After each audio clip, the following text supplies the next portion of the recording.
Bienvenue dans cette nouvelle édition du 12-15 au sommaire de l'actualité. Le président équato-guinéen décrète une amnistie générale pour tous les opposants politiques. Une décision prise ce mardi et qui vise à favoriser le dialogue inclusif prévu en novembre prochain.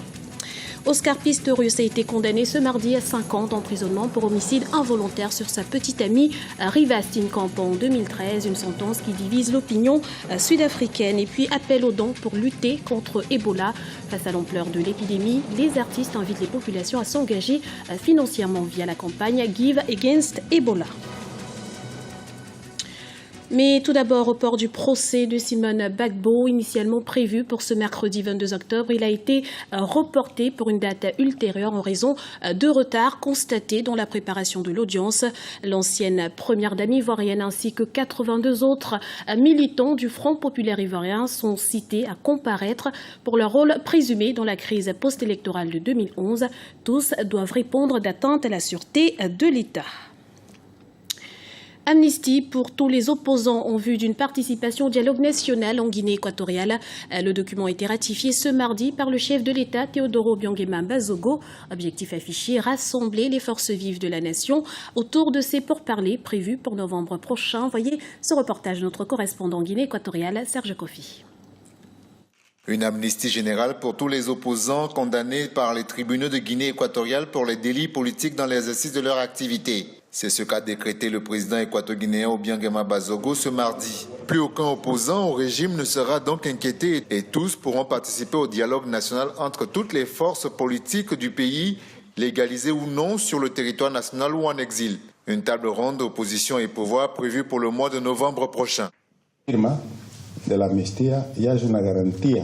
La signature de cette amnistie est une garantie pour ceux qui sont à l'extérieur, pour qu'ils sachent qu'ils auront toute la sécurité à l'intérieur du pays.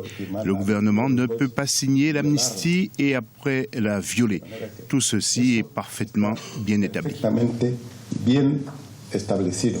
Début septembre 2014, face à la persistance de l'opposition, le président équato-guinéen acceptait de réunir toutes les forces politiques autour d'une table. Pour les partis de l'opposition tels que la Convergence pour la démocratie sociale, le CPDS ou Force démocrate républicaine, le FDR, il fallait des conditions préalables. L'opposition réclamait une amnistie pour tous les opposants en exil et une légalisation de certains partis politiques avant de s'asseoir à la table du dialogue national. Le fait que le président de la République accepte le dialogue et qu'il accepte aussi l'une des conditions importantes signifie qu'il faut continuer de négocier pour arriver à un véritable dialogue. Notre intention n'est pas de faire un dialogue pour faire un dialogue. Nous ne voulons pas un dialogue fantoche. Nous voulons un dialogue qui arrive au changement réel de la situation politique et sociale en Guinée équatoriale. L'amnistie est effectivement un pas positif, il en manque d'autres. Il faut continuer nos efforts et mettre la pression pour qu'on arrive à un dialogue sincère. À quelques semaines de la tenue de cette table ronde, opposition et gouvernement restent sur leur garde. Du côté de l'exécutif, on persiste. Ce n'est pas une conférence nationale, mais un dialogue inclusif. Côté opposition, pour que cette rencontre ne se transforme pas en un dialogue de sourds, elle assure qu'elle doit avoir son mot à dire sur le cadre et les modalités de cette table ronde.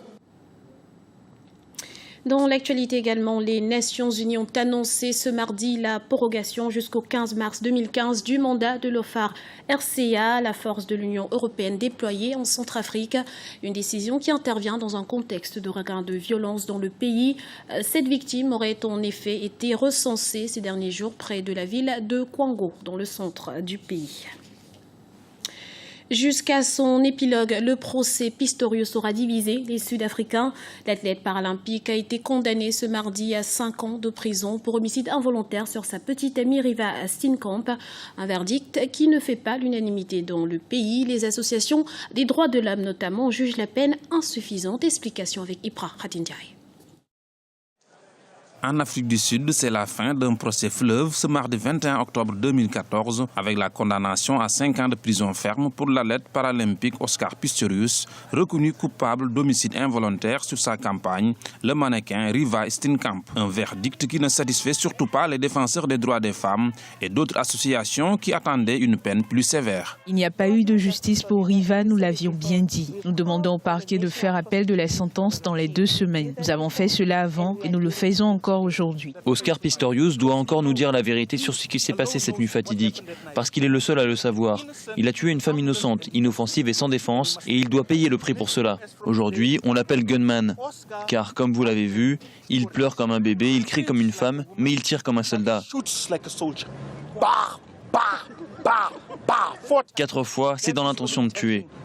Dans la rue, même son de cloche, de nombreux Sud-Africains pensent que ce verdict n'est pas à la hauteur des faits reprochés à Oscar Pistorius. Nous sommes déçus car nous nous demandons quel genre de message la justice sud-africaine envoie à l'ensemble de la communauté. Parce qu'il a eu tort de tuer quelqu'un et de s'en sortir avec une peine minable.